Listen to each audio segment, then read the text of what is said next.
d'abord, est-ce que tu peux acclamer le Seigneur pour cette grâce qu'il fait dans la maison? Acclame bien le Seigneur pour cette grâce qu'on a dans la maison. Alléluia.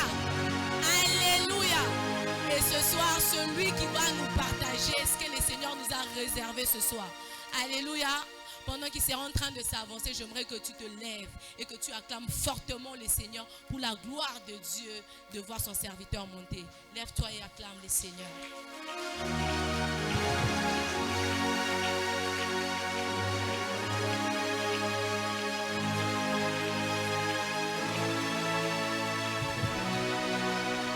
Tu peux continuer à acclamer, tu peux continuer à acclamer pour le Seigneur. Est-ce que tu peux m'aider à faire mieux que ça? De la même manière qu'il y a déjà un ciel qui est ouvert, est-ce que tu peux faire monter une offrande d'acclamation à Dieu ce soir? Est-ce qu'il y a quelqu'un qui croit qu'il est dans la présence de Dieu? Les personnes qui savent qu'ils sont dans la présence de Dieu acclament parce qu'ils savent qu'ils ne sortiront pas de la même manière qu'ils étaient venus. Alléluia!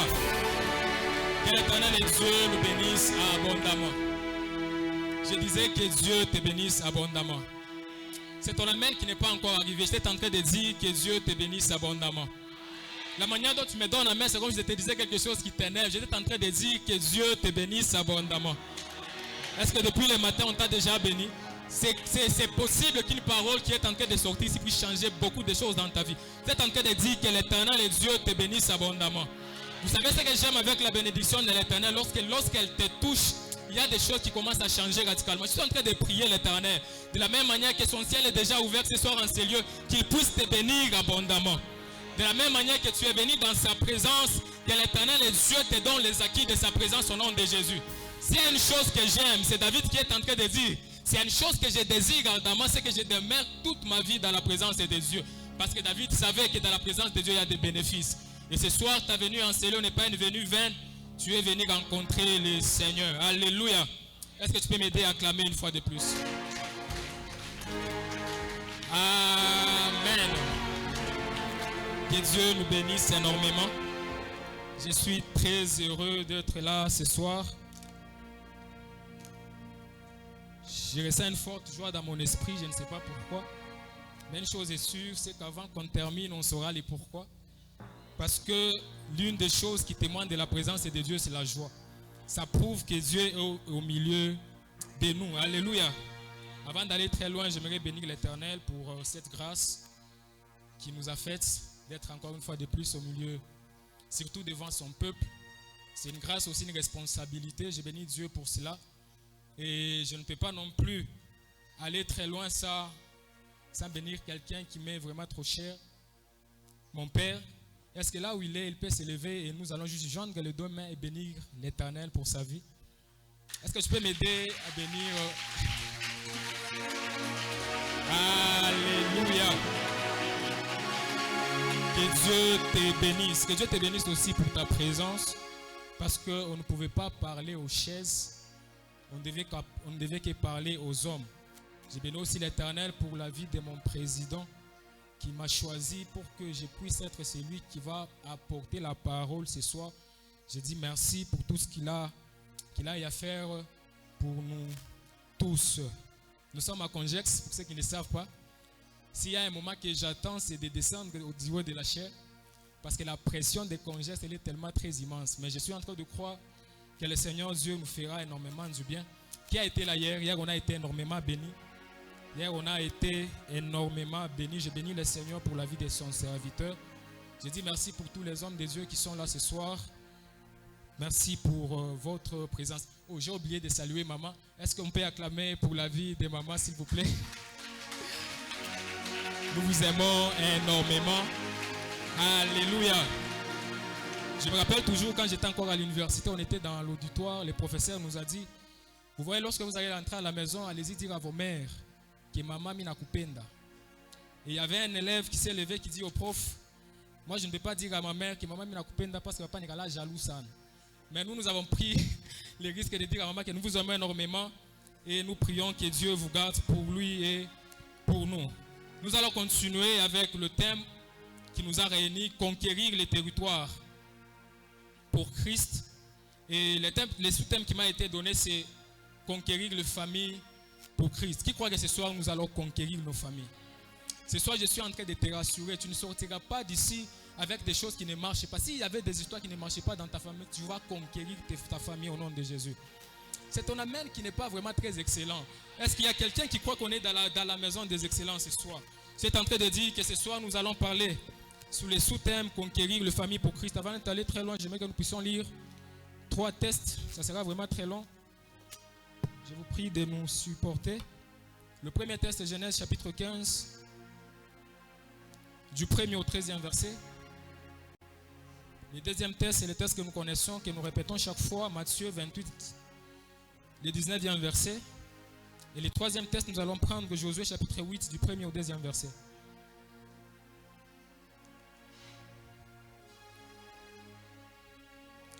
Genèse chapitre 15, du 1er au 13e verset, la parole déclare: après ces événements, la parole de l'Éternel s'est adressée à Abraham dans une vision. J'aimerais que vous puissiez tirer très attention. On parle d'Abraham, pas d'Abraham. Et il dit: Abraham, ne crains point, je suis ton bouclier, et ta récompense sera très grande. Abraham répondit: Seigneur, que me donneras-tu? Je m'en vais sans enfant. L'héritier de ma maison, c'est Eliezer de Damas. Et Abraham dit: voici, tu ne m'as pas donné de postérité. Celui qui est né dans ma maison sera mon héritier. Alors la parole de l'Éternel lui fit adresser ainsi: ce n'est pas lui qui sera ton héritier, mais c'est celui qui sortira de tes entrailles qui sera ton héritier. Après l'avoir conduit dehors, il dit: regarde vers le ciel, compte les étoiles, si tu peux le compter. Et il lui dit: telle sera ta postérité. Abraham eut confiance à l'Éternel, qui le lui imputa à justice. L'Éternel lui dit encore: je suis l'Éternel qui t'a fait sortir d'Ur en Chaldée pour te donner en possession ces pays. Abraham répondit: Seigneur Éternel, à quoi connaîtrais-je que je les posséderai? Et l'Éternel lui dit: prends une génisse de 3 ans, une chèvre de 3 ans, un bélier de 3 ans, une tourterelle et une jeune colombe. Le verset 10, la Bible déclare: Abraham prit tous ces animaux, les coupa par milieu et mit chaque morceau l'un vis-à-vis de l'autre. Mais il ne partagea point les oiseaux. Les oiseaux de proie s'abattirent sur les cadavres et Abraham les chassa. Au coucher du soleil, un profond sommeil tomba sur Abraham, et voici une frayeur et une grande obscurité vinrent l'ensevelir. Et l'Éternel dit à Abraham: sache que tes descendants seront étrangers dans un pays qui ne sera point à eux. J'aimerais que tu puisses tirer attention ici. La Bible déclare, le verset 13, sache que tes descendants seront étrangers dans un pays qui ne sera point à eux, et ils seront asservis. Et on les opprimera pendant 400 ans. On prend Matthieu 28, on peut même les réciter, on les connaît très bien. Quelqu'un qui peut m'aider à les réciter? Matthieu 28, le verset 19. Donc toi, tu ne lis pas la Bible. La Bible déclare: allez faire de toutes les nations des disciples, les baptisant au nom du Père, du Fils et du Saint-Esprit. Josué chapitre 8, du 1er au 2e verset, on s'arrête par là. Les autres textes, je vais les donner dans le message. La Bible déclare: l'Éternel dit à Josué: ne crains point et ne t'effraie point. Prends avec toi tous les gens de guerre. Lève-toi, montre contre Haï. Vois, je livre entre tes mains le roi d'Haï et son peuple, sa ville et son pays. Tu traiteras Haï et son roi comme tu as traité Jéricho et son roi. Seulement vous garderez pour le butin et le bétail. Place une embuscade derrière la ville, et nous disons Amen. Est-ce que tu peux acclamer pour la parole de Dieu? Alléluia. Le thème qui nous a réunis ce soir, c'est conquérir les familles pour Christ, dans lequel nous allons parler du sous-thème qui m'a été donné, conquérir les familles pour Christ. Vous savez, j'ai été très étonné en étudiant l'histoire des enfants d'Israël. Je me suis rendu compte que l'histoire de ce peuple, du début jusqu'à la fin, ce n'était qu'une histoire de conquête. Tout a commencé avec un homme qu'on a appelé Abraham. La Bible déclare qu'un jour, l'Éternel lui apparut, il lui dit: Abraham, sort de son pays, va dans un endroit où moi-même je te montrerai. La parole est en train de dire qu'Abraham au pays a la parole de Dieu, et il s'est rendu là où l'Éternel lui avait dit d'aller. J'aimerais dire à quelqu'un avant d'aller très loin, c'est que lorsque tu reçois une parole de Dieu qui te dit de sortir, le plus important, ce n'est pas d'abord de savoir la destination, c'est de se rassurer si tu as la foi dans cette parole. La Bible est en train de dire qu'Abraham est sorti sans toutefois savoir la chose qu'il attendait. Abraham est parti quelque part, là où il s'est installé. Et la Bible est en train de dire, je vais aller rapidement, c'est une histoire que nous connaissons. Lorsqu'il était là-bas, Abraham avait déjà une femme qu'on a appelée Sarah. Et par Sarah, Isaac est venu. Et par Isaac, on a eu Jacob et Ésaü. Et par Jacob, on a eu les 12 tribus d'Israël. Et maintenant, ce qui s'était passé, c'est que lorsque les 12 tribus d'Israël sont venues, et parmi les enfants d'Israël, il y avait un homme qu'on a appelé Joseph. La Bible déclare que Joseph était un homme qui avait la grâce des dieux. Et par la grâce des dieux, Joseph s'est retrouvé dans un pays qui n'appartenait pas. Et la Bible déclare que Joseph avait été élevé en Égypte malgré que ce n'était pas sa terre. J'aimerais rappeler à quelqu'un, il est possible d'être élevé là où, même si les hommes ne disent pas, ici tu ne seras pas élevé, c'est possible que Dieu t'élève. Joseph s'est retrouvé en Égypte alors que, normalement, comment est-ce que vous pouvez donner des responsabilités à quelqu'un qui n'est pas de chez vous? Mais la parole est en train de dire que lorsque Joseph s'est trouvé en Égypte, il a eu beaucoup de responsabilités et l'Éternel, Dieu l'a élevé.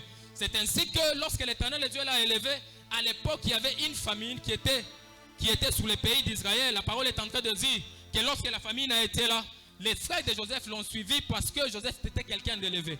Mais vous savez ce que j'aime dans l'histoire, c'est qu'après quelques temps, la Bible nous confirme que Joseph est mort. Et après quelques temps, on nous dit encore qu'après la mort de Joseph, il s'est élevé un roi qui ne connaissait pas Joseph. Il a commencé à maltraiter les enfants d'Israël. Il est possible que tu puisses te retrouver quelque part alors que tu es en train de profiter de l'élévation de quelqu'un. Mais j'aimerais te rassurer que ne bâtis jamais ta joie sur l'élévation de quelqu'un. Un homme peut être élevé, mais ce n'est pas jamais éternellement. Il y a un temps où l'Éternel élève. Il y a aussi un temps où l'Éternel est en train de faire descendre. Les enfants d'Israël profitaient du confort parce que Joseph c'était quelqu'un qui était élevé. Mais après quelques temps, la Bible est en train de nous signifier que Joseph était parti et les enfants d'Israël ont commencé à souffrir.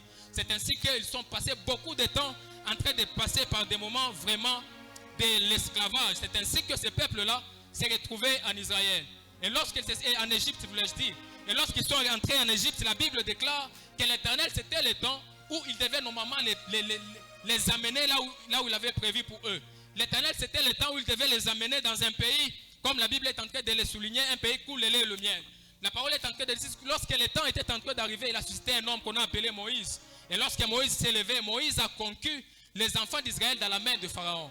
Tout a commencé là. Et lorsque vous lisez l'histoire, vous allez vous rendre compte que tout au long de l'histoire de ce peuple, c'était une histoire de conquête. Surtout si vous tombez dans le livre de Josué, vous allez vous rendre compte que du début jusqu'à la fin, c'était une histoire de conquête.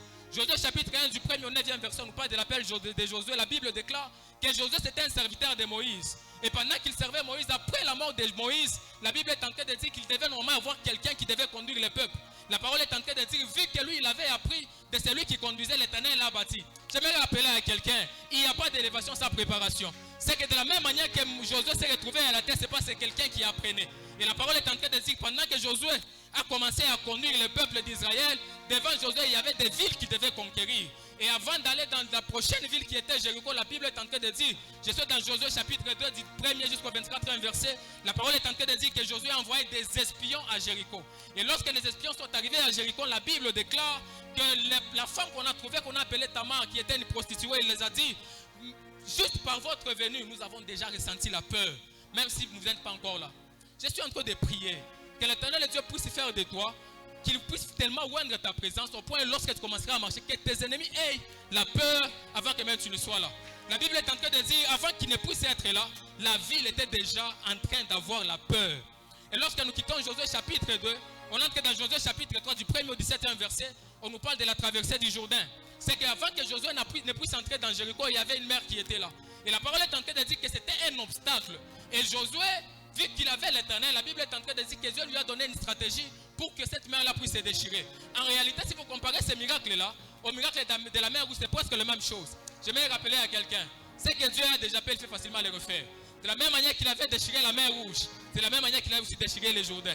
C'est que Dieu a déjà fait, il fait facilement le refaire. Si Dieu t'a élevé il y a 5 ans, c'est possible que maintenant aussi qu'il puisse t'élever.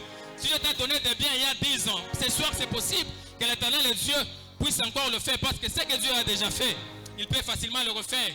Et lorsque nous quittons Josué chapitre 3, on saute directement, on entre dans Josué chapitre 6. La parole déclare du 1er au 27e verset. On nous parle maintenant de la conquête de Jéricho. La Bible est en train de dire que lorsque Josué a traversé le Jourdain, il s'est retrouvé dans une ville qui était Jéricho. Et dans la description de la ville, la Bible est en train de dire que c'était une ville qui était fortifiée. C'est-à-dire que c'était une ville qui avait été bâtie pour que les enfants d'Israël ne puissent pas la conquérir facilement. Mais vu qu'ils avaient l'Éternel, la Bible est en train de dire que Josué a conquis la ville. Josué a conquis la ville. Et lorsque nous quittons Josué chapitre 6, on peut aller par exemple dans Josué chapitre 7. La Bible est en train de dire qu'un jour, l'Éternel voulait encore que Josué puisse conquérir d'autres villes. Il s'est retrouvé devant une ville qu'on appelle Haï. Et pendant que Josué partait avec son peuple pour faire de la conquête, la parole est en train de dire qu'ils ont connu l'échec. Pourquoi? Parce que lorsqu'ils quittaient Jéricho, il y avait quelqu'un au milieu des enfants d'Israël qui avait pris quelque chose qu'il ne fallait pas. Parce que l'Éternel les avait interdit de prendre des choses dans la ville là. Mais lorsque quelqu'un là a pris la chose qu'on appelait Akan, la parole est en train de dire lorsqu'ils voulaient conquérir la ville, ils ont connu l'échec. J'aimerais rappeler à quelqu'un, il y a deux catégories de personnes dans la vie. Il y a des catégories de personnes qu'on appelle des Jonas comme des Akan. Il y a aussi des personnes qu'on appelle aussi des Joseph. Les Jonas comme des Akan sont des personnes, lorsqu'ils sont dans ta vie, tout ce que tu fais, ça tombe, ça échoue. Il y a aussi des personnes qu'on appelle aussi des Joseph. Lorsqu'ils sont vraiment dans ta vie, tout ce que tu fais réussira. Je suis en train de prier que l'Éternel et Dieu t'amène des personnes qui vont faire à ce que tout ce que tu commenceras à faire commence à réussir. L'échec de la conquête de la ville d'Haï pour la première fois, c'était un échec qui avait été causé par quelqu'un qui avait violé l'interdit. C'est quelqu'un qui n'avait pas accepté de suivre les instructions de Dieu et du coup ils ont connu l'échec. Mais lorsque nous quittons Josué chapitre 7, on peut entrer par exemple dans Josué chapitre 8. La parole est en train de dire que les peuples qui ont connu l'échec à la conquête de la ville qu'on a appelée Haï, ces peuples-là, ils ont fait ce que l'Éternel les a dit. L'Éternel les a donné la ville, ils ont encore conquis la ville. C'est ainsi que lorsque vous parcourez l'histoire des enfants d'Israël, surtout dans le livre de Josué, vous allez vous rendre compte que l'histoire de ces peuples, c'est vraiment une histoire de conquête. Du début jusqu'à la fin, ces peuples ne faisaient que conquérir. Alléluia. Alléluia. J'ai l'impression que vous ne m'écoutez pas. Alléluia. Ce n'était qu'une histoire de conquête. Alors, définition, c'est quoi la conquête? Par définition, la conquête, c'est l'action d'acquérir par les armes. C'est-à-dire, lorsque nous parlons de conquérir, nous parlons d'acquérir des choses par les armes. Nous parlons d'obtenir des choses en utilisant des armes. Ici, déjà, il y a des choses qui s'élèvent. C'est qu'on ne peut pas parler de la conquête sans parler des armes. C'est-à-dire, lorsqu'on se met pour aller conquérir, il y a déjà la notion des armes qui entre en jeu. Il y a déjà la notion des armes qui s'installent. Pourquoi? Parce que nous parlons bien évidemment de la conquête. Alors, pourquoi conquérir? C'est la deuxième question. Pourquoi est-ce qu'on doit se mettre à conquérir? Les raisons pour lesquelles on peut conquérir sont multiples. Il y en a plusieurs, mais ce soir nous allons parler juste des deux et puis nous allons passer à autre chose. Le Seigneur va nous faire énormément du bien. Pourquoi est-ce qu'on doit?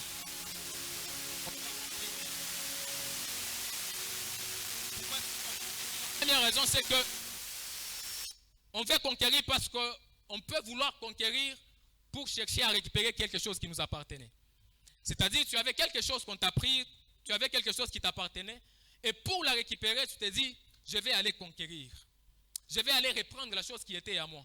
Je vais aller récupérer la chose qui m'appartenait. C'est ainsi que les enfants d'Israël sont retrouvés en Égypte en train de souffrir comme des esclaves. La Bible est en train de dire, pendant qu'ils étaient là, l'Éternel assistait un homme qu'on a appelé Moïse. Et Moïse a conquis la liberté des enfants d'Israël dans la main de Pharaon. Donc on peut chercher à conquérir si on veut récupérer quelque chose qui était à nous.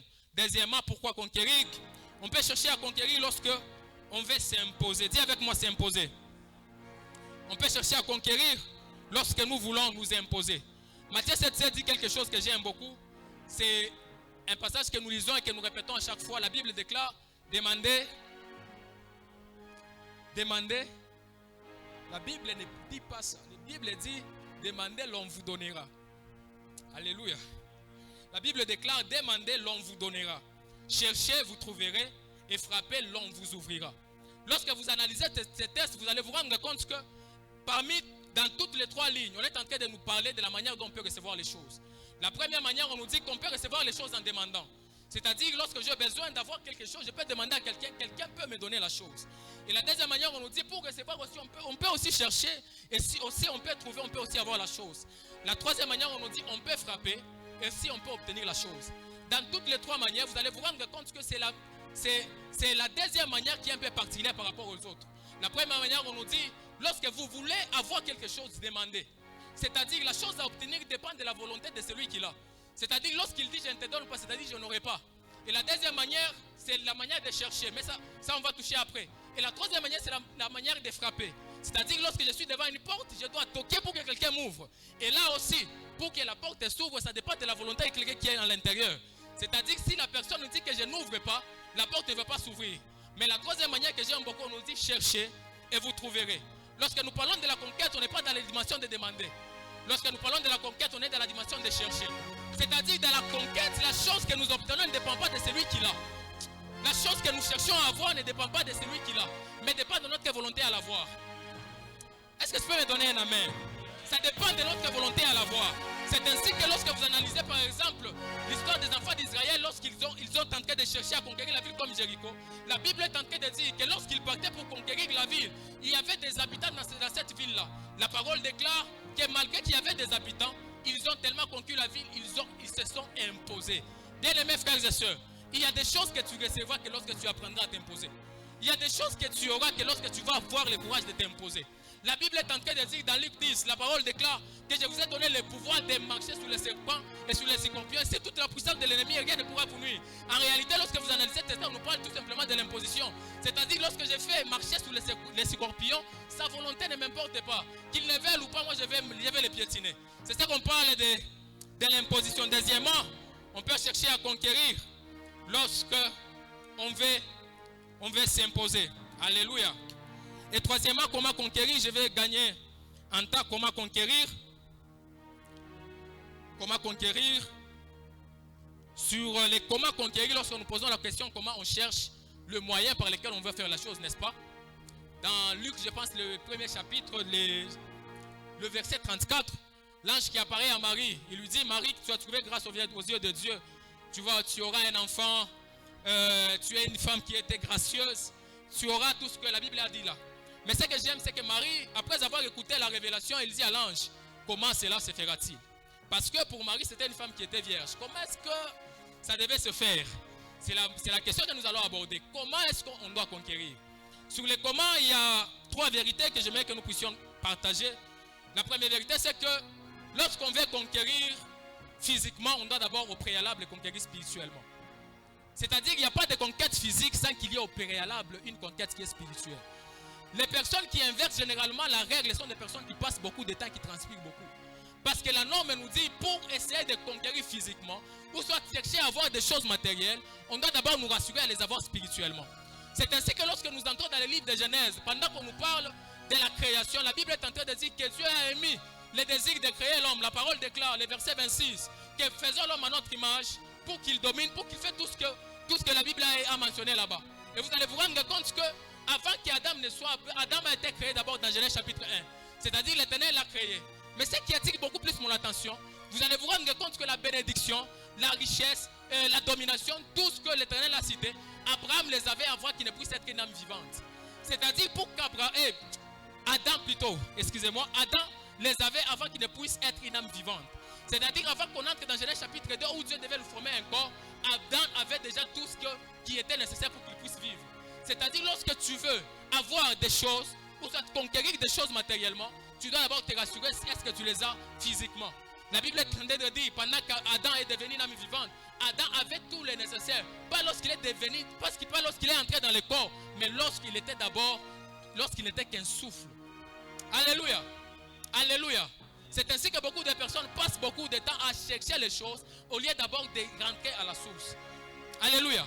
Lorsque tu veux conquérir physiquement, tu dois au préalable conquérir spirituellement. C'est ce que Jean est en train de nous dire, que l'homme ne peut recevoir que ce qui lui a été donné.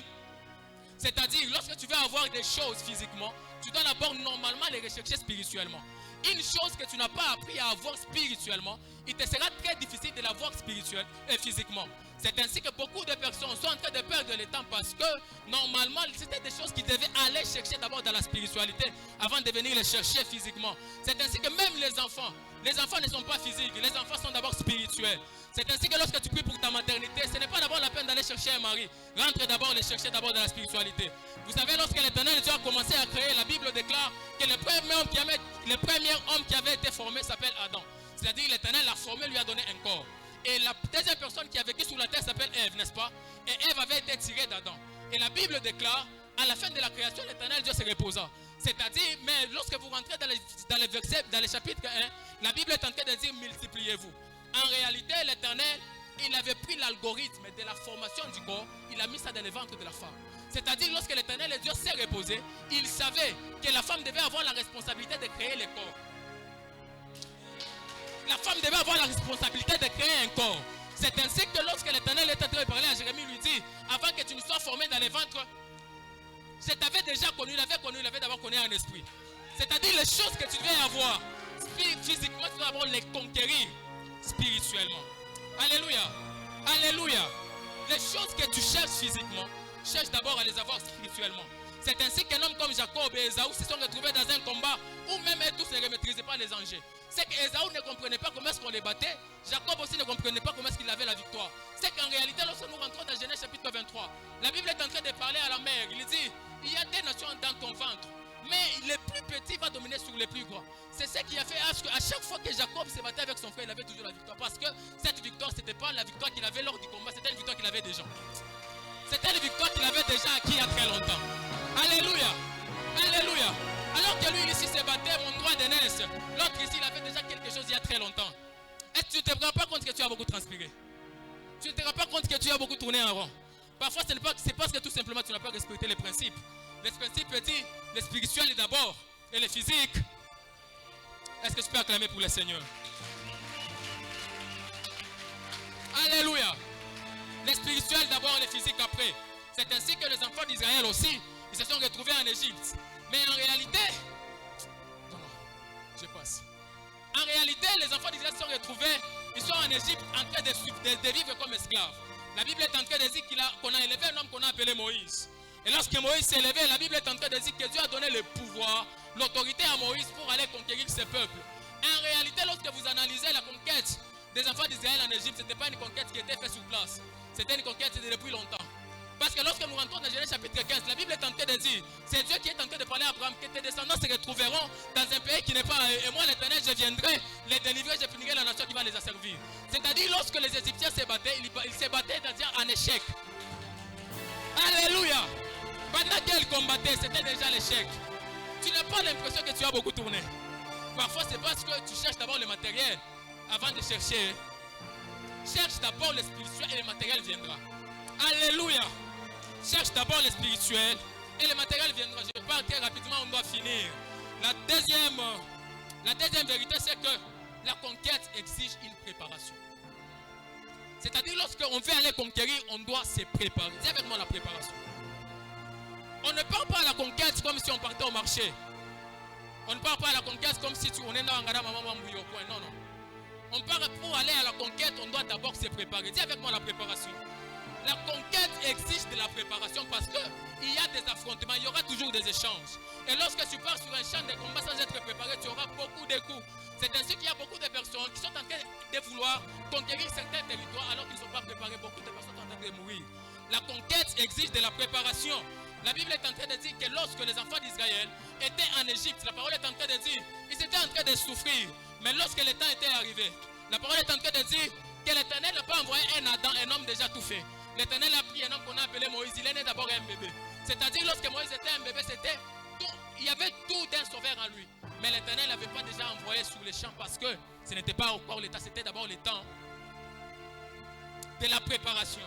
Et ce que j'aime, c'est que lorsque Moïse a grandi, la Bible est en train de dire que Moïse a grandi dans la maison de Pharaon. C'est-à-dire, lorsqu'il vivait dans la maison de Pharaon comme un enfant, il avait tous les privilèges comme un enfant de la maison. C'est-à-dire, c'était un enfant qui était vraiment gâté. Moïse ne connaissait pas certaines réalités. Moïse ne connaissait pas comment chercher l'argent. Moïse ne connaissait pas comment est-ce qu'on peut aller chercher ou soit faire je ne sais pas quoi. Moïse était vraiment quelqu'un qui était gâté. Mais l'Éternel avait vu que cet homme ici, il y a beaucoup de choses qui sont à lui. Malgré que je l'ai appelé, mais je ne peux pas l'envoyer directement aller se battre. Je dois d'abord apprendre à le préparer. C'est ainsi qu'il a envoyé sur une terre. La Bible est en train de dire lorsqu'il est arrivé là-bas, la première des choses que Moïse a fait, Moïse s'est marié. Vous savez pourquoi? Parce que le travail qu'il devait aller normalement faire, qui était la mission de Dieu, c'est comparativement le même travail que lorsqu'un parent est marié. Alléluia! C'est pratiquement la même mission. C'est-à-dire Moïse ne devait pas être envoyé sur un champ de bataille sans être préparé. Et la deuxième chose qu'on nous dit sur Moïse, lorsqu'il se trouve sur cette terre, on nous dit que Moïse est devenu berger. C'est-à-dire, la mission qu'il devait aller normalement aller faire, l'Éternel le prépare d'abord. Pour aller conquérir, il faut nécessairement se préparer.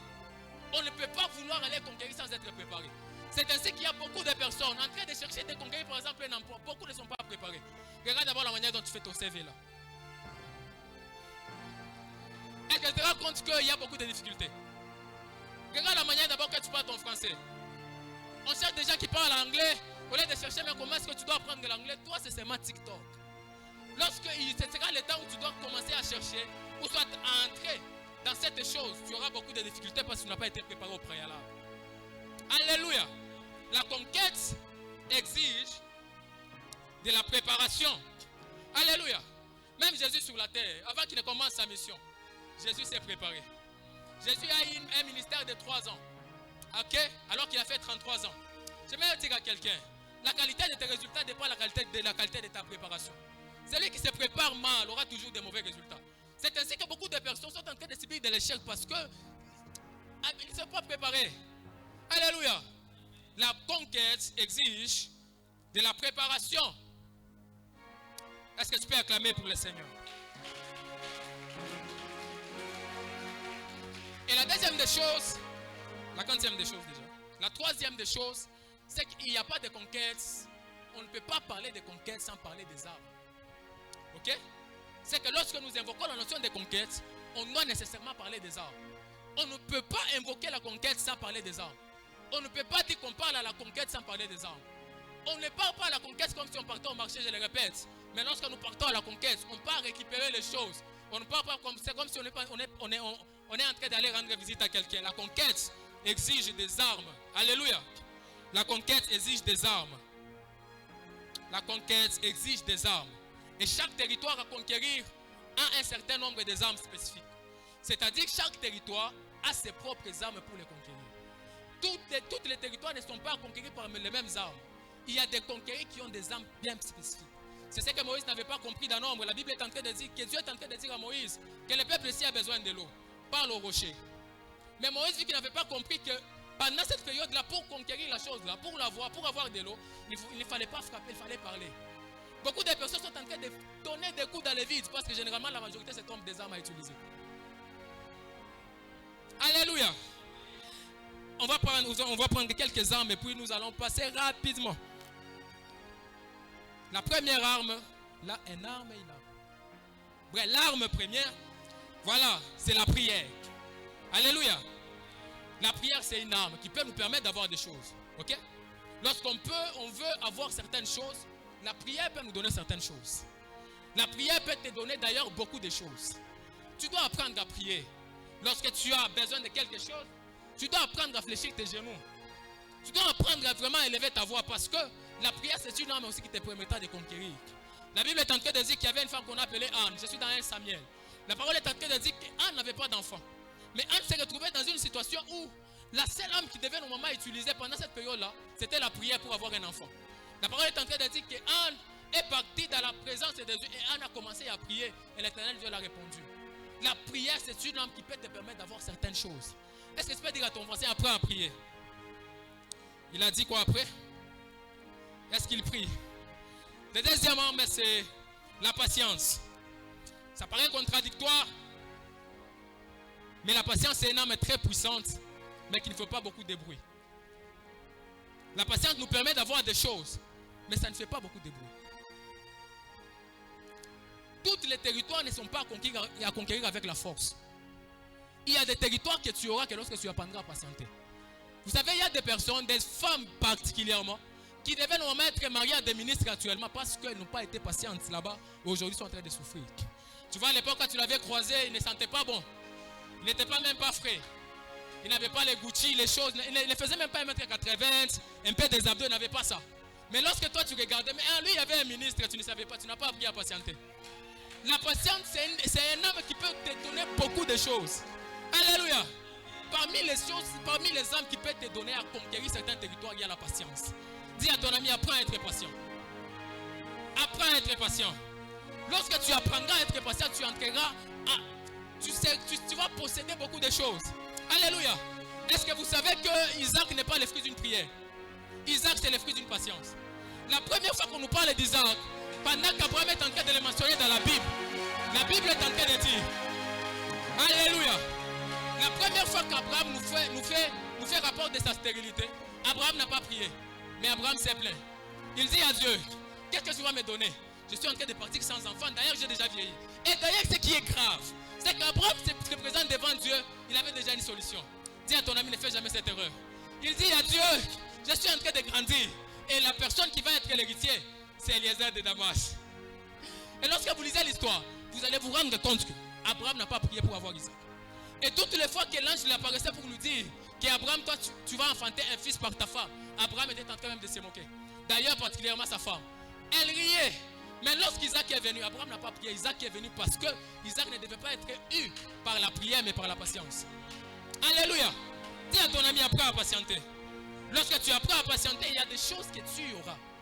Plus tu es en train de chercher à utiliser certaines armes, au lieu d'utiliser de la patience, tu vas passer beaucoup de temps. Il y a certaines choses que l'Éternel nous donne lorsque nous apprenons à patienter. Il y a certains problèmes, tu te mets seulement et puis ça va passer. Est-ce que vous savez que David avait été un roi depuis 1 Samuel le chapitre 16? La Bible est en train de dire qu'on a un David, voulais-je dire. David on l'a mais David est devenu roi plusieurs années plus tard. Mais vous allez vous rendre compte que la personne qui occupait le trône pendant cette époque-là, c'était quelqu'un qui avait été rejeté. Mais David a eu l'opportunité de le tuer, mais David ne l'a pas tué. Parce que le trône de David, ce n'était pas un trône qui devait être acquis par la force, mais par la patience. Mais David est devenu roi, pas par force, mais David a appris à patienter. Est-ce que tu peux répéter à ton ami, apprends à patienter. Apprends à patienter. Il y a des territoires qu'on aura que lorsque nous apprendrons à patienter. Beaucoup de personnes passent à côté parce que la plupart des personnes sont en train de passer à côté de beaucoup de choses parce qu'ils n'aiment pas patienter. La patience fait mal, mais les fruits sont vraiment doux. Plus tu apprends à patienter, plus tu vas entrer dans la possession de beaucoup de choses. La dernière arme, et puis nous allons passer, c'est l'obéissance. Dis avec moi l'obéissance. Il y a quelqu'un qui s'est dit, tout l'enseignement, moi, ma conquête, il me dit, qu'est-ce qu'il nous dit? Hein? L'obéissance aussi peut te donner beaucoup de choses. Vous savez, il y a des choses que la prière ne peut pas te donner. Il y a des choses que la patience ne peut pas te donner. Mais il y a des choses que seule l'obéissance peut te donner. La Bible nous dit, je suis dans Luc, le chapitre 5. La parole est en train de dire que lorsque le Seigneur Jésus s'est croisé avec un homme qu'on appelait Pierre. Pierre mais la parole est en train de dire que cet homme-là de Pierre, qui avait un PhD en pêche, Pierre avait beaucoup pêché cette nuit-là. Mais s'est rendu compte qu'il n'avait rien eu. Mais lorsque Jésus est venu sur sa barque, la parole est en train de dire que l'Éternel lui dit, le Seigneur lui dit, jette ton filet de l'autre côté. Vous savez, Pierre n'a pas beaucoup douté, il a juste pris les filets, il les a tournés. Sans trop réfléchir, parce que normalement il devait beaucoup réfléchir. Ni pas pour moi où j'ai jeté mon filet, mais pourquoi je n'ai pas eu? Mais il a juste obéi, il a acquis beaucoup de choses. Alléluia. Alléluia. L'obéissance aussi peut te donner beaucoup de choses. L'obéissance peut te faire que tu puisses conquérir aussi beaucoup de choses. Beaucoup de personnes sont en train de passer à côté de beaucoup de choses parce que la majorité ne sont pas obéissants. Tu veux avoir une longue vie, apprends à obéir à tes parents, n'est-ce pas? Honore ton père et ta mère pour que tu vives longtemps. C'est-à-dire lorsque tu veux vivre longtemps, tu dois apprendre aussi à obéir. Ça ne t'a pas permis de conquérir ça. Alléluia. Et même la Bible nous parle de quelqu'un qu'on a appelé Naaman. Vous connaissez l'histoire. Je suis dans 2 Rois, le chapitre 5. La parole est en train de dire que Naaman c'était quelqu'un qui était élevé. Mais il se peut que Naaman aille la lèpre. Mais pendant qu'il partait voir le prophète Élisée, la parole est en train de lui dire que vas-y te jeter dans les eaux. La Bible déclare que malgré que cet homme était élevé, il a juste obéi. La lèpre est partie. L'obéissance peut te donner aussi beaucoup, et en tout cas, beaucoup de choses. Alléluia. Est-ce que tu peux m'aider à acclamer pour le Seigneur?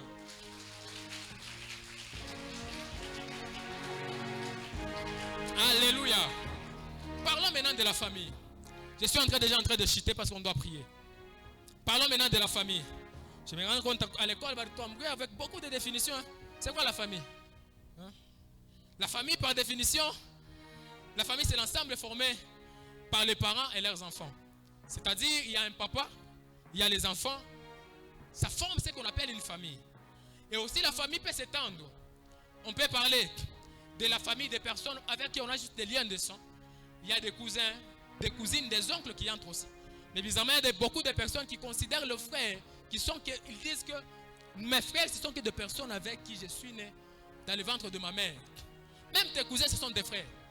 De la même manière que tu considères tes frères avec qui tu es né, tu dois considérer aussi tes cousins. Tu dois considérer aussi les personnes qui sont juste dans ta lignée. Même si ce n'est pas des personnes avec qui tu es en train d'entraîner beaucoup de choses. Ce sont tes frères. Alléluia. La famille aussi, c'est l'ensemble de personnes qui vivent sous la couverture d'un chef. C'est-à-dire, on peut être là. Il y a un chef au-dessus de nous. Nous tous qui sommes en dessous, nous formons ce qu'on appelle une famille. Par exemple, dans notre pays, nous sommes une famille, n'est-ce pas? Nous tous les Congolais, on forme ce qu'on appelle une famille. Alléluia. On forme ce qu'on appelle une famille. J'ai l'impression que vous ne m'écoutez pas. on forme ce qu'on appelle une famille. Parce que au-dessus de nous, il y a quelqu'un qui nous dirige. Ok? Il y a quelqu'un qui est en train de nous diriger, c'est le président. Et nous tous, nous sommes une famille. Et ce qui m'étonne le plus, c'est de voir des personnes qui s'élèvent. Quelqu'un est né un jour, sans savoir même c'est quelle heure il était né. Sans savoir même le nom de son père à cette époque-là. Mais il naît, on lui dit que toi tu es des côtés de l'Est. Et il prend l'information pendant qu'il a grandi. Il commence à combattre les gens de l'Ouest. C'est de la médiocrité. Nous formons tous une famille. Que tu sois Louba, que tu sois je ne sais pas qui, nous sommes de la même. Alléluia. Le pasteur un jour a dit que la médiocrité c'est le plus bas degré. Et le tribalisme c'est le plus bas degré de la médiocrité. C'est-à-dire si tu es vraiment un tribaliste, tu es vraiment médiocre. Alléluia. Alléluia. On ne fait pas ça chez les excellents. Alléluia. C'est les excellents, ça ne se passe pas comme ça. C'est-à-dire nous tous nous formons ce qu'on appelle une famille. Alors parlons de quelques types de familles à conquérir. Le premier type de famille à conquérir sont des familles de personnes qui n'ont pas encore crié au Seigneur. Je suis en train de chuter déjà parce qu'on doit prier. Les personnes qui n'ont pas encore crié au Seigneur Jésus. C'est le premier type de famille qu'on doit chercher à conquérir. La première des choses que tu dois rechercher lorsque tu es devant quelqu'un, ce n'est pas d'abord chercher à savoir l'état de sa poche. Ce n'est pas d'abord chercher à savoir quel est les aliments qu'il mange. Ce n'est pas d'abord chercher est-ce qu'il fait des voyages ou pas. C'est d'abord chercher est-ce que réellement il a déjà crié au Seigneur. La première des choses que tu dois rechercher lorsqu'il t'approche de quelqu'un, c'est de se rassurer si réellement est-ce qu'il ira au ciel. Si réellement est-ce qu'il a déjà reçu le Seigneur. C'est la première conquête qu'on doit toujours rechercher. C'est la première conquête qu'on doit toujours se battre et avoir pour des personnes qui sont autour de nous, pour des personnes qui sont dans nos familles, pour des personnes qui nous entourent. On doit chercher, on doit désirer, on doit travailler de manière à ce qu'on puisse les conquérir pour le Seigneur. Alléluia. On doit chercher à les conquérir pour le Seigneur. Alors, pourquoi est-ce qu'on doit conquérir les familles qui n'ont pas encore crié au Seigneur? Premièrement, parce que c'est une recommandation, n'est-ce pas? La Bible déclare, Matthieu 28, allez-y et faites de toutes les nations. C'est-à-dire, lorsque nous parlons de la conquête de familles qui n'ont pas encore crié au Seigneur, c'est d'abord une recommandation au Seigneur. C'est-à-dire que la personne qui n'est pas en train de faire cela est en train de bafouer l'ordre. C'est-à-dire lorsque nous tous d'abord enfants de Dieu, sans parler des évangélistes, sans parler des docteurs, sans parler des personnes qui sont appelées, juste en étant enfants de Dieu, nous sommes tous appelés à aller faire des disciples. C'est la première conquête que toute personne doit rechercher à faire. C'est l'une des choses que nous tous nous devons chercher à faire. Prophète, déposons d'abord une histoire de prophétie là. Allons-y sur les marchés à aller conquérir. Allons-y dans des marchés, allons chercher à prendre des armes, à prendre des personnes qui n'ont pas encore cru au Seigneur Jésus. Alors, comment est-ce qu'on doit conquérir ces personnes? Le prêcher la parole. Je vous parle tellement des choses, des cours, de l'affermissement. Donc, si toi tu ne comprends pas, tu as un sérieux problème. Comment est-ce qu'on doit conquérir ces personnes? Allez prêcher la parole, ok? La parole déclare dans Marc chapitre 7, le verset 15. La Bible est en train de dire, allez-y partout dans le monde, prêchez la bonne nouvelle de l'évangile. Donc, pour conquérir ces personnes-là, on doit aller les prêcher la parole. On doit aller les annoncer la parole. Mais qu'est-ce que nous voyons actuellement? C'est que l'Église est devenue de plus en plus spécialiste à enseigner des choses aux personnes, comment voir un esprit, comment ouvrir le troisième œil. Mais très peu de personnes savent comment est-ce qu'ils doivent aborder quelqu'un qui n'a pas encore cru au Seigneur. Très peu de personnes savent comment est-ce que tu dois même expliquer Jean 3,16. Très peu de personnes le savent. Parce qu'aujourd'hui, nous sommes focalisés aux choses qui nous font du bien, mais nous oublions la mission principale. C'est le temps d'aller maintenant commencer à dépeupler les bars. C'est le temps d'aller maintenant commencer à dépeupler des choses qui ne construisent pas les hommes. Il est temps d'aller d'entrer et commencer à avoir des personnes pour le Seigneur. Tu dois apprendre à parler de Jésus. Tu dois apprendre à prêcher Jésus. Comment est-ce que tu es en train de chercher une dimension prophétique énorme alors que des choses de base sont en train de dépasser comme ça? Est-ce que tu peux faire l'effort d'apprendre à parler du Seigneur? Alléluia. Alléluia. Il est en train de dire, Romains le verset 16, que je n'ai pas honte de l'évangile parce que c'est une puissance pour le salut de quiconque qui croit. Est-ce que tu peux t'élever et aller prêcher la parole? Est-ce que tu peux t'élever et aller prêcher la parole du Seigneur? Et les personnes qui prêchent sont des personnes qu'on appelle les sages. Proverbe 11, le verset 30. La Bible est en train de dire que celui qui gagne les âmes, c'est quelqu'un qui est sage. Alléluia. Tu veux être un sage. Tu connais quoi faire. Alléluia. Alléluia. Et la deuxième des choses, comment conquérir des personnes qui n'ont pas encore cru au Seigneur? On doit être un excellent. Est-ce que je suis au ministère de l'excellence? On peut parler un peu de l'excellence. On peut parler de l'excellence. Est-ce que aide-moi d'abord à acclamer pour le Seigneur. On peut parler quelques minutes simplement de l'excellence. Généralement, lorsque nous cherchons à conquérir deux personnes, est-ce que tu peux monter? Lorsque nous cherchons à conquérir deux personnes, très généralement, nous nous basons d'abord sur la qualité de la parole à aller annoncer. Nous cherchons d'abord quels sont les versets clés à aller annoncer. Mais nous oublions un aspect très important. C'est la qualité ou soit l'aspect de la personne qui va annoncer cette parole. Là, beaucoup de personnes sont en train d'échouer, d'avoir des personnes qui n'ont pas encore cru au Seigneur. Parce que tout simplement leur aspect ne permet pas. Le premier message que quelqu'un entendra de toi, ce n'est pas le message qui viendra de ta bouche. C'est d'abord ton aspect que tu présenteras. Le premier message que des personnes connaîtront de toi, ce n'est pas d'abord ce qui va sortir de toi. C'est d'abord la manière dont tu seras. C'est d'abord la manière dont tu dois te présenter. Et lorsque nous parlons de l'excellence, dans le monde on parle aussi de l'excellence. Généralement dans le monde, lorsque nous parlons de l'excellence, on parle généralement de quelqu'un qui fait bien les choses. Quelqu'un qui présente bien les choses, c'est quelqu'un qui est excellent. Quelqu'un qui est en train d'exceller dans son domaine, c'est quelqu'un qui est excellent. Par exemple, dans le domaine des foot, pour qu'on parle d'un excellent, c'est quelqu'un qui doit bien jouer. Par exemple, actuellement, on ne peut pas parler du foot sans parler de Cristiano. Pourquoi? Parce que c'était quelqu'un qui était un excellent. On ne peut pas parler du foot sans parler de Messi. Pourquoi? Parce que c'était quelqu'un qui était un excellent. Mais l'excellence du monde là a un problème. C'est que très généralement, nous, dans l'excellence du monde, le plus important c'est le résultat, mais très généralement, on ne cherche pas à connaître les moyens. C'est-à-dire, tu peux être un élevé, mais les moyens que tu as utilisés sont frauduleux. Ça, ce n'est pas de l'excellence. Mais lorsque nous parlons de l'excellence en Jésus, l'excellence en Jésus implique l'être et puis faire comme Jésus. C'est-à-dire, pour que quelqu'un puisse être un excellent, il doit d'abord être et puis il doit apprendre à faire comme le Seigneur. C'est-à-dire, la première des choses que tu dois apprendre pour aller conquérir des personnes qui n'ont pas encore cru au Seigneur, c'est d'abord de ressembler à Jésus et de faire comme lui. Beaucoup de fois, on a eu l'échec parce que très généralement, nous avons un aspect qui ne reflète pas la personne que nous prêchons, qui ne reflète pas la personne que nous présentons, qui ne reflète pas la personne que nous sommes en train de présenter aux personnes. Nous sommes de ceux qui partons conquérir des personnes qui boivent, alors que moi aussi à côté je bois avec eux. Comment est-ce que tu veux me conquérir? Tu n'as rien pas moi, tu n'es chani. Comment est-ce que tu veux me conquérir alors que moi et toi on fait la même chose? L'échec que nous avons très généralement lorsque nous partons chercher des personnes qui n'ont pas encore cru, parce que très généralement ils se retrouvent facilement à nous. Ils voient leurs ténèbres à nous, ils voient leur médiocrité à nous. Mais lorsqu'on veut chercher à conquérir, on doit apprendre à être un excellent. Un excellent. L'excellence, ce n'est pas un appel au conformisme, mais l'excellence, c'est un appel à la différence. Lorsque tu vas commencer à chercher à faire une différence, là, tu es maintenant un excellent. Et les hommes respecteront que la chose qu'ils n'ont pas.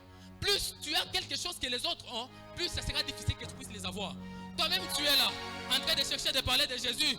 Tu es là, sœur en Christ, qui a déjà avorté 3 fois, madame l'avorteuse, qui va chercher à conquérir des personnes qui n'ont pas encore cru au Seigneur, alors que tu as déjà avorté avec eux. C'est impossible de les avoir.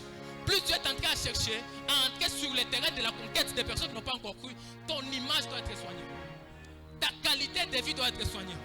Ta qualité de vie doit être soignée. Tu dois tellement refléter la personne dont tu prêches. On doit ressembler au Seigneur. On doit ressembler à Christ. Actuellement, aujourd'hui, on cherche de plus en plus à faire comme le Seigneur, à faire les miracles. Mais vous allez vous rendre compte que beaucoup de chrétiens aujourd'hui, ils sont invivables. Un comportement médiocre. Parce que très généralement, on s'est attaché au faire, mais on oublie un aspect très important qui est d'abord l'être du Seigneur. Est-ce que tu peux dire à ton voisin, sois comme Jésus? Plus tu es comme le Seigneur, plus les gens te suivront. Lorsque vous lisez le ministère de Jésus, vous allez vous rendre compte que Jésus était entouré de beaucoup de personnes. Les gens ne suivaient pas seulement les miracles, mais les gens suivaient aussi ce qu'il était. Les gens suivaient aussi la personne du Seigneur. Quel est ton comportement? Comment est-ce que tu parles? Frère, aujourd'hui il est très regrettable. Tu peux arriver à un certain endroit, tu trouves un chrétien. S'il ouvre sa bouche, si ce mec commence à parler, c'est de la médiocrité. Dis à ton ami, sois comme Jésus. On doit apprendre à être comme le Seigneur. Alléluia. On doit apprendre à être comme Jésus. Et être comme Jésus, il y a beaucoup de choses. C'est-à-dire, tu dois vraiment présenter le caractère de Christ. Mais aussi, tu dois aussi apprendre à faire comme le Seigneur. Tu dois apprendre aussi à faire les œuvres du Seigneur. Lorsque tu sors pour aller conquérir des personnes qui n'ont pas encore cru, tu dois aussi apprendre à faire les œuvres. La parole est en train de dire que beaucoup de personnes ont cru à son nom parce qu'ils ont vu les miracles qu'il accomplissait sur les malades. C'est-à-dire lorsque nous sortons pour aller parler de Jésus, que les œuvres aussi nous accompagnent. Je suis en train de prier ce soir pour toutes les personnes qui ont ces fardeaux de conquérir les âmes. Que l'Éternel et Dieu vous aide, afin que lorsque vous allez sortir, que ce ne soit pas seulement des paroles, que les œuvres vous accompagnent. Il est temps, pendant que vous serez en train de parler du Seigneur, en cours de route, vous trouvez un malade, vous lui dites, le Seigneur vous aime, alors qu'il est en train de sourire du monde, il dit, sois guéri au nom de Jésus, il est guéri. Le temps est arrivé où des hommes et des femmes vont s'élever, pas non seulement parler, mais aussi démontrer la parole qu'ils sont en train de dire. Il est temps que nous puissions démontrer le Seigneur que nous prêchons. Il est temps que nous puissions manifester le Seigneur que nous prêchons. Alléluia. Alléluia. Alléluia. Est-ce que tu peux m'aider à acclamer pour le Seigneur? Alléluia. Et ça, je saute. Il faut venir me suivre à la fin. Je vais te dire, je saute. On peut prendre le deuxième type de famille à conquérir. Ce sont des familles qui vivent des réalités qui sont ténébreuses. Alléluia. Des familles qui vivent des réalités ténébreuses. Vous savez, lorsque le Seigneur Dieu a créé des familles, l'Éternel avait déjà un plan, une certaine manière de voir le fonctionnement d'une famille. Lorsque l'Éternel Dieu a mis sur pied une famille, lorsque l'Éternel Dieu a mis un homme sur la terre, l'Éternel avait un plan déjà bien conçu pour que l'homme puisse bien vivre heureux. C'est-à-dire, lorsque tu es en train de vivre des choses que l'Éternel n'a pas prévues, tu es vraiment dans les réalités qui sont ténébreuses. Lorsque l'Éternel Dieu a créé, par exemple, le plan de Dieu pour l'homme, c'était que toutes les familles de la terre puissent être bénies. La Bible est en train de dire dans Proverbe 3, le verset 33, la Bible déclare que la malédiction de l'Éternel est dans la maison d'un méchant, mais il bénit les demeures de justes. C'est-à-dire, l'Éternel Dieu, son plan, était que toutes les familles puissent être bénies. Je suis en train de prier que l'Éternel Dieu te bénisse au nom de Jésus. Que l'Éternel Dieu te bénisse au nom de Jésus. Parce que dans son plan, normalement, il était déjà écrit que toi, tu dois normalement être béni. C'est-à-dire que si tu es là, tu es en train de vivre la malédiction, tu es dans des réalités ténébreuses. Tu es en train de vivre des réalités qui ne sont pas de Dieu. Parce que dans le plan de Dieu, c'est que toutes les familles, ils doivent être bénies. Les familles en Christ, vous devriez être bénies. Normalement, là où toi tu es là, tu dois être énormément béni. D'ailleurs, je suis en train de prier que l'Éternel Dieu te bénisse énormément. Afin que la bénédiction que tu auras, que les personnes qui sont à côté puissent se dire que c'est leur Éternel qui bénit énormément. Que l'Éternel Dieu te rende riche énormément. Que la bénédiction de Dieu te suive. Et la deuxième volonté de Dieu, c'est que Dieu voulait que les familles vivent dans la paix. C'est-à-dire que vous ne pouvez pas être dans une famille où il n'y a que des divisions. Ça, ce n'est pas le plan de Dieu.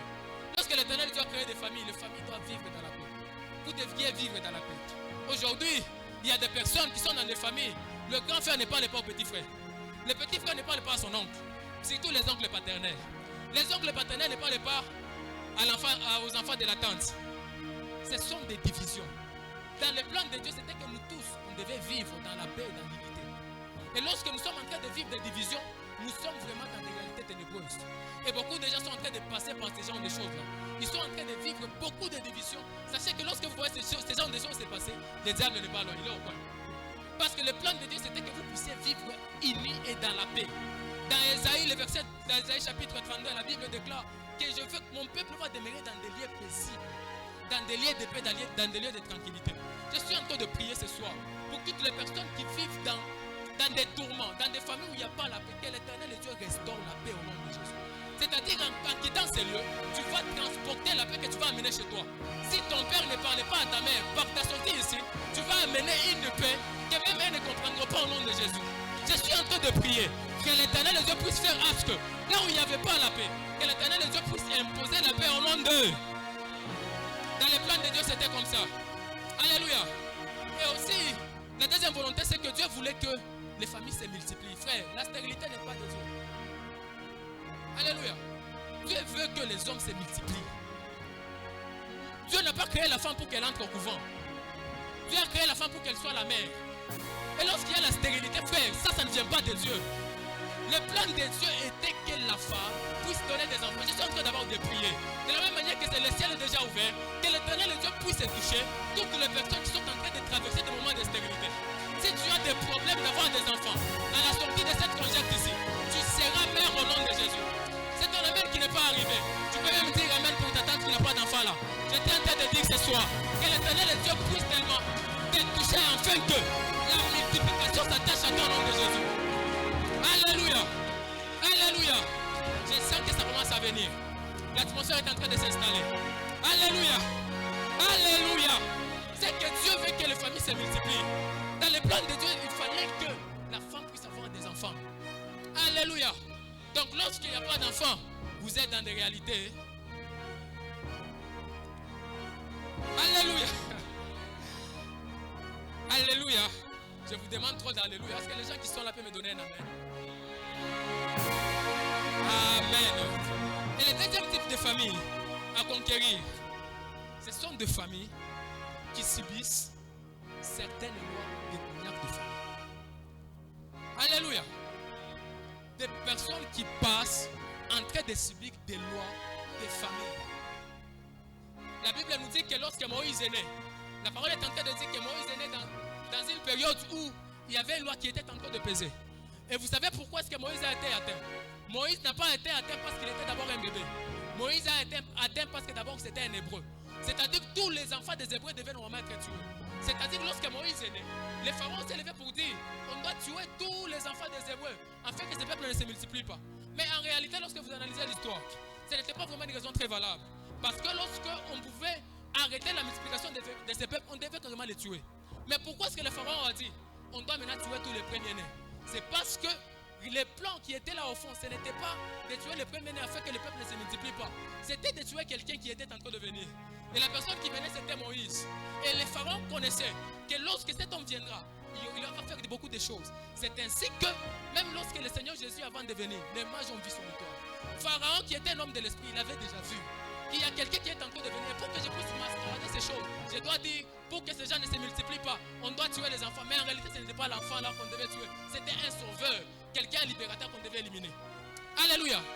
C'était un libérateur qu'on devait éliminer. Alléluia.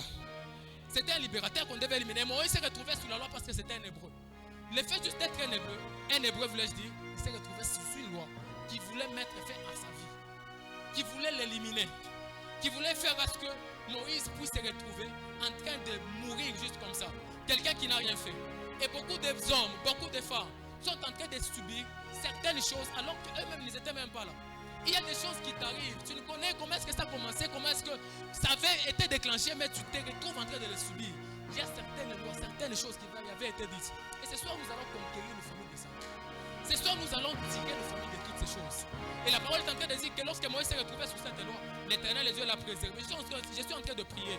Si aussi dans ta famille, il y a des choses qui sont en train de te réclamer, je prie que l'Éternel, les Dieu te préserve au nom de Jésus.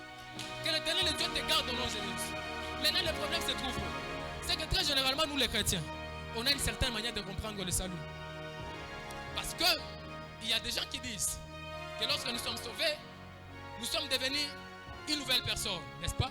C'est-à-dire lorsque nous avons reçu le Seigneur, nous sommes une nouvelle créature. C'est-à-dire les choses anciennes sont passées et toutes choses sont devenues nouvelles. Ok? Lorsque vous lisez dans le livre de 1 Thessaloniciens, le chapitre 5, Thessaloniciens là ça me complique toujours pour prononcer. 1 Thessaloniciens, le chapitre 5, la Bible déclare que le Dieu de paix vous sanctifie, que le Dieu de paix vous sanctifie lui-même, tout entier, et que tout votre être, l'esprit, l'âme et le corps. Alléluia. La Bible est en train de nous dire que l'homme a trois parties. C'est-à-dire l'homme a un esprit, l'homme a un corps. Là où toi tu as un esprit, tu as un corps, et puis tu as une âme. Mais la nouvelle naissance se passe comment? Lorsque nous recevons le Seigneur, l'une des choses qui change directement en nous, c'est d'abord l'esprit. Lorsque nous recevons le Seigneur Jésus, notre esprit est directement sauvé. C'est-à-dire, lorsque toi tu es là, je parle aux personnes qui sont sauvées. Parce que tu as cru au Seigneur Jésus. Parce que tu as cru, tu as donné ta vie au Seigneur. La Bible est en train de dire qu'à tous ceux qui l'ont reçu, qu'à ceux qui croient à son nom, elle a donné le pouvoir de devenir enfants de Dieu. Mais regardez ici, on dit lesquels sont nés, c'est-à-dire les enfants de Dieu là ne sont pas nés du sang, ni de la volonté humaine, ni de la volonté de la chair de Dieu. Alors que lorsque tu es né de Dieu, tu es la nature de Dieu. Alors que Dieu est esprit. C'est ainsi que Jean, la Bible est en train de dire, je suis dans Jean 3. La parole déclare, en vérité, je vous le dis, si tu n'es né d'eau et d'esprit, ça sera difficile que tu entres dans le royaume de Dieu. Tout ce qui est né de la chair est chair, et tout ce qui est né de l'esprit est d'esprit. C'est-à-dire lorsque nous recevons le Seigneur, notre esprit est directement sauvé. Alors qu'en est-il d'abord de là? C'est-à-dire lorsque nous recevons le Seigneur, l'esprit est directement parti. Il y a déjà un changement qui se passe. C'est-à-dire on nous retourne déjà en Adam. On nous active l'esprit. Maintenant là nous sommes devenus les enfants de Dieu. Mais l'homme n'a pas qu'un esprit, mais l'homme aussi a une âme. Qu'en est-il de l'âme? Lors de la conversion, l'âme n'est pas directement changée. Le corps non plus. Pour preuve, ton corps qui avait été trempé dans l'eau, c'est le corps que tu as. Ça n'a pas changé, n'est-ce pas? Lorsque tu es sorti dans l'eau, tu es sorti avec le même corps. C'est-à-dire si tu étais élancé, tu es sorti comme tu étais. Si tu avais beaucoup de cheveux, tu es sorti avec beaucoup de cheveux. Le corps n'a pas changé. Mais lorsque nous recevons le Seigneur, notre esprit change radicalement. Nous devenons directement des enfants de Dieu. Mais l'âme ne change pas automatiquement. Mais le travail de l'âme, c'est un travail qui doit maintenant se faire continuellement. L'âme n'est pas changée directement, mais l'âme sera en train d'être changée. C'est-à-dire, lorsque nous recevons le Seigneur, l'esprit est directement parti. Mais sur l'âme, c'est là où maintenant on doit faire un travail. Beaucoup de personnes sont en train de souffrir parce qu'ils ont cru au Seigneur, mais ils ont oublié de travailler sur l'âme. L'âme, c'est le siège des émotions.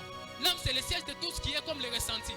Et d'ailleurs, lorsque vous rentrez à l'origine de l'âme, je ne vous épargne un mot que j'ai un problème de prononciation.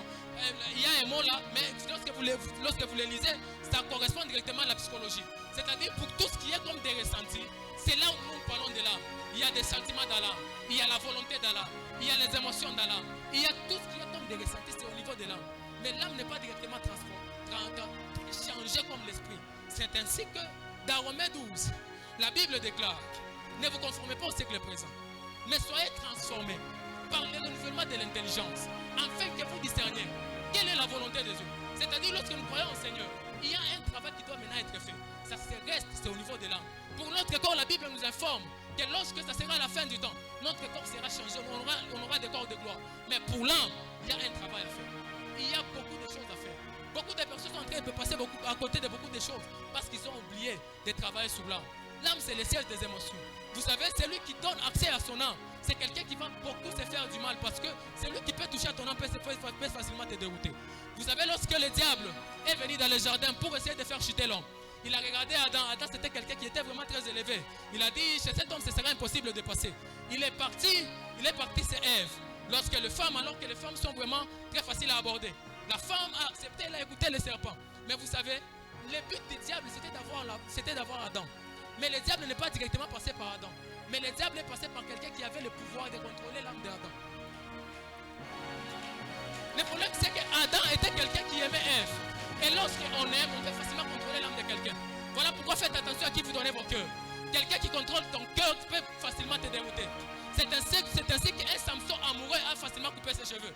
Lorsque tu es amoureux malgré l'esprit, lorsqu'au niveau de ton âme, il n'y a pas encore de transformation, il y a beaucoup de choses qui peuvent se passer. Alléluia. Le Seigneur Jésus se trouve en Gethsemane. La Bible déclare, alors qu'il priait, il voit la souffrance en train de venir. La parole est en train de dire que Jésus s'écrit, non pas en ma volonté, mais que la sienne s'accomplisse. Parce qu'en Jésus même, vu qu'il était 100% Dieu et 100% homme, il y avait aussi une âme. Au niveau de l'âme de Jésus, il y avait une volonté. La volonté qui était au niveau de l'âme de Jésus, c'était une volonté de fuir. S'il avait fui, non, on devait être sauvé comment? Mais vu que lui aussi, il avait tellement transformé son âme, la volonté de l'âme n'a pas primé. Alléluia. Alléluia. Alléluia. Alors que dans Lévitique, la Bible nous informe que l'âme de toute personne se trouve dans son sang. C'est-à-dire, lorsque tu as ton âme se trouve dans le sang. Alors que le sang que tu as, ce n'est pas un sang que tu as reçu de Jésus. C'est un sang que tu as reçu de tes pères. C'est un sang que tu as reçu de ton père. Ton père l'a reçu de son père. Le père de ton père l'a reçu de son père. Et le père des pères des pères de père. Et le sang que tu as vu que tu l'as. Si à l'époque, il y a des choses qui se sont passées, c'est comme si tu as été là parce que le sang est en toi. Alléluia. C'est comme si tu as été là. Si pendant qu'ils faisaient leur pratique occulte, en train de parler sur ton sang, le sang que tu es là. Vous savez comment est-ce que beaucoup de personnes en Jésus sont en train de passer à côté de beaucoup de choses. Parce qu'ils disent, nous sommes sauvés, mais ils oublient l'aspect de l'âme. L'âme doit être travaillée. Tu dois travailler sur ton âme. Tu dois vraiment travailler sur ton âme. Et la Bible est en train de dire, pour discerner la volonté de Dieu, la Bible est en train de dire, on doit être transformé afin d'être capable de discerner la volonté de Dieu. La parole nous informe qu'on a été bénis de toutes sortes de bénédictions spirituelles dans les lieux célestes en Jésus-Christ, n'est-ce pas? Mais est-ce que vous vous rendez compte que beaucoup de chrétiens ne sont pas bénis? C'est à cause de quoi? C'est que les bénédictions de Dieu sont au niveau de l'esprit. Même dans la volonté de Dieu, c'est une volonté d'abord qui est en esprit. C'est ainsi que quelqu'un qui a beaucoup travaillé sur son âme, c'est quelqu'un qui va beaucoup bénéficier des bénéfices qui sont dans son esprit. Alléluia. Dis à ton âme, travaille ton âme. Tu dois apprendre à travailler sur ton âme. C'est ainsi qu'il y a beaucoup de personnes qui sont en train de vivre des choses. De la même manière que Moïse aussi s'est retrouvé sous une loi, pas se citer seulement un hébreu. Le fait d'être un hébreu, il a acquis quelque chose qu'il n'a pas connu ni d'Adam ni d'Ève. C'est ainsi que lorsque vous analysez l'histoire ici des sangs, il y a des choses qui se répètent dans la famille de beaucoup de personnes. Je suis en train de prier. S'il y a des réalités qui se répètent dans ta famille, qui sont tellement très nocturnes, que l'Éternel et Dieu puisse t'éclairer au nom de Jésus. Il y a des personnes qui sont de génération en génération, ils vivent dans la médiocrité. Ce soir, je suis en train de prier. Que l'Éternel Dieu te délivre de ces choses dans le nom de Jésus. Que l'Éternel Dieu fasse à ce que tu puisses conquérir aussi toute ta famille de ces choses au nom de Jésus. La Bible nous parle d'un homme qu'on a appelé Abraham. Est-ce que vous savez qu'un homme comme Abraham avait beaucoup de choses qui étaient liées à sa famille? La famille d'Abraham, ce n'était pas une famille qui était parfaite. Lorsque vous analysez la famille d'Abraham, il y avait beaucoup de choses qui ont suivi beaucoup de personnes.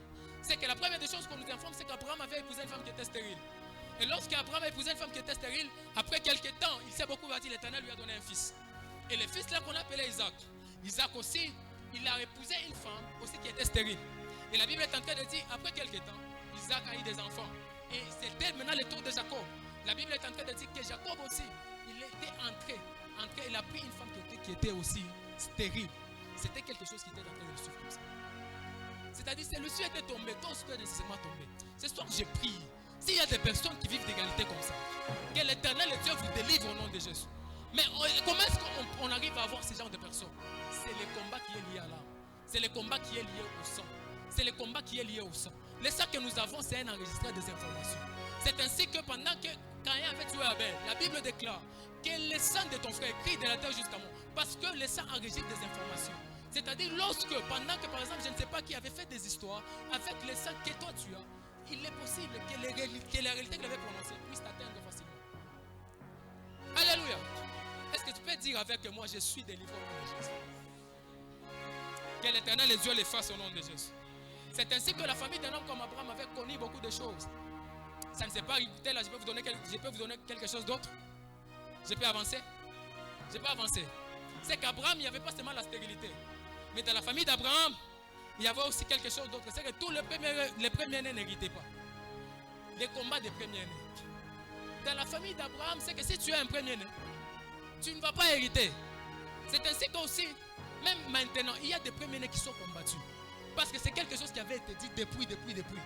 Un premier-né qui naît, ma soeur, moi, chiche, il y a beaucoup de choses qui se passent, qui commencent à vivre dans la médiocrité. Généralement, ce sont des choses qui sont liées à son sang. Dans la famille d'Abraham, tous les premiers-nés n'héritaient pas. La parole déclare qu'Abraham a eu le premier fils qui était Ishmaël. Et après Ishmaël, il a eu un homme qu'on appelait Isaac. Mais ce n'était pas Ishmaël qui avait été béni, hein. C'était Isaac. Et la Bible déclare après la génération d'Isaac, Isaac a eu deux fils, Ésaü et Jacob. Ce n'était pas Ésaü qui avait été béni. C'était l'autre là qui avait été béni. Et lorsque nous quittons cette génération, on entre dans l'autre génération. C'est la génération de qui? La génération de Ribin. Et lorsque vous savez, Ribin c'était lui le premier-né. Mais Ribin a fait à ce qu'il est monté sur les lignes de son père. Et Ribin aussi a raté la bénédiction. C'est que lorsqu'il y a un combat qui est lié à ton sang, ça peut te faire des choses. Tu peux passer à côté de beaucoup de choses. C'est ainsi qu'il y a certaines choses que nous ressentons. Ce n'est pas normal. Dis avec moi, ce n'est pas normal. Ce n'est pas normal. Toi, tu es là seulement et puis tu ressens certaines choses, certaines envies. Ce n'est pas normal. Alléluia. Je vais vous donner quelqu'un d'autre. Est-ce que vous savez que l'une des choses qui caractérisait la famille de David, c'était l'immoralité sexuelle?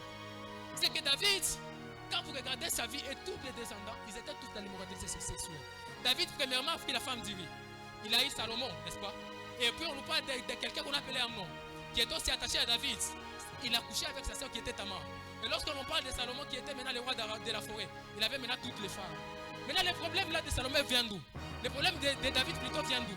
Le problème de David ne vient pas de David. Mais le problème de David vient, c'est à la source. Lorsque vous rentrez à la source, vous allez vous rendre compte que David, c'est un descendant de Judas. Alors que Judas, en réalité, c'est quelqu'un qui aimait les prostituées. La Bible est en train de nous dire qu'un jour, Judas, il est parti chercher une femme. C'est alors qu'il s'est même retrouvé, qu'il a même couché avec la femme de son fils qui était déjà parti. Et Judas avait commencé l'immoralité depuis longtemps. Mais vu que c'était quelque chose qui était dans le sang, ça poursuivit David.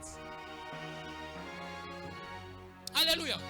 Ce soir, nous allons dire à Dieu, s'il y a ces réalités dans nos familles, nous arrêtons cela au nom de Jésus. Pendant que je parle là, tu es en train de regarder ta famille. S'il y a des choses qui sont en train de se répéter, si nous allons dire à Dieu, ce soir nous faisons taire ces choses au nom de Jésus. Que l'Éternel et Dieu fasse à ce que toutes ces choses qui se répètent, que nous ne maîtrisons pas, que ça s'arrête ce soir au nom de Jésus. Même au niveau de notre famille, que l'Éternel et Dieu délivre nos familles des réalités qui sont ténébreuses. Est-ce que je peux te lever là où on va prier?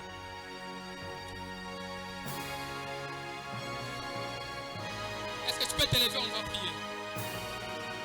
J'aimerais que tu dises à Dieu, que tu fasses cette prière. S'il y a des paroles qui avaient été dites, les paroles s'annulent par les paroles. S'il y avait des choses